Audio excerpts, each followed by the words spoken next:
l'histoire commence dans une maison, il y a un drame,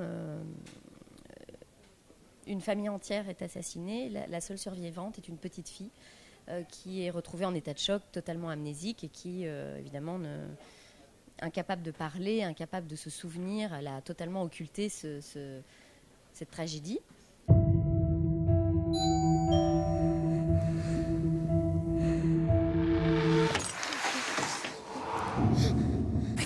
Mais qu'est-ce que t'as? Mon Dieu, le bébé.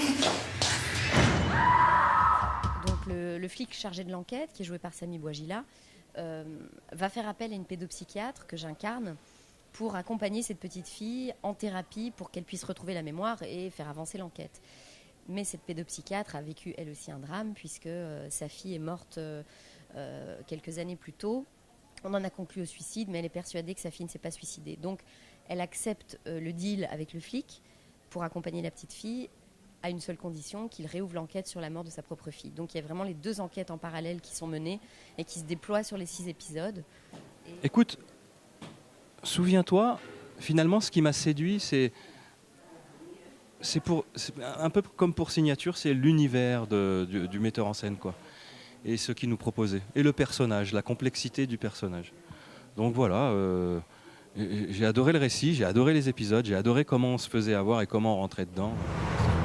J'ai besoin de vous, Marie, pour une petite qui va pas bien du tout. Je ne travaille plus en psychiatrie. Je vous demande pas de retourner en psychiatrie. Je vous demande de vous en occuper 24 heures sur 24. Je m'occupe de Madeleine et vous reprenez l'enquête sur la mort de ma fille. Lila s'est suicidée, c'est ça que tu veux pas comprendre. Je suis convaincue que Lila ne s'est pas suicidée. Qu'est-ce que vous cherchez? Vous êtes coupable, monsieur Vasseur. Waouh, mais non, tu sais, c'est cette richesse-là qu'a ce personnage-là, qui est assez atypique, parce qu'effectivement, il est sur le terrain, il a affaire à un univers assez glauque, et puis dès qu'il passe le sas de la maison, il y a un tout autre univers, il est défini par un tout autre univers. Et ça constitue sa personnalité, parce que lui-même, enfant, il a eu quelques traumas qui l'accompagnent encore. Donc il y a quelque chose d'essentiel. La famille est essentielle pour mon personnage. C'est un personnage qui est un personnage au départ qui est détruit. Donc il y a la partie intime qui est totalement verrouillée. On sent que c'est une femme qui s'est fermée.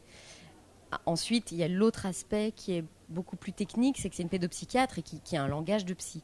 Donc le scénario a été coécrit par la femme de Pierre Achnine, qui est donc Anne Vidal, qui est elle-même psychanalyste, donc elle sait de quoi elle cause. Donc elle m'a beaucoup aidée à travailler l'aspect purement du jargon de psy. Donc j'ai appris mon texte vraiment en amont, et donc on a beaucoup parlé toutes les deux, pour que j'avais déjà des notions, mais c'était important que j'approfondisse le sujet avec elle pour savoir, par exemple, comment est-ce qu'on se comporte face à un enfant quand on fait un travail de thérapeute, toute cette idée en même temps d'avoir une bienveillance, une douceur, mais pas vraiment de rapport d'affect. Or, l'originalité aussi du rôle, c'est que c'est une femme qui est très fragile, qui est très vulnérable. Et donc la barrière que normalement on ne peut pas franchir entre un thérapeute et son patient, tout ça va glisser. Donc c'était passionnant de préparer ce rôle avec elle notamment.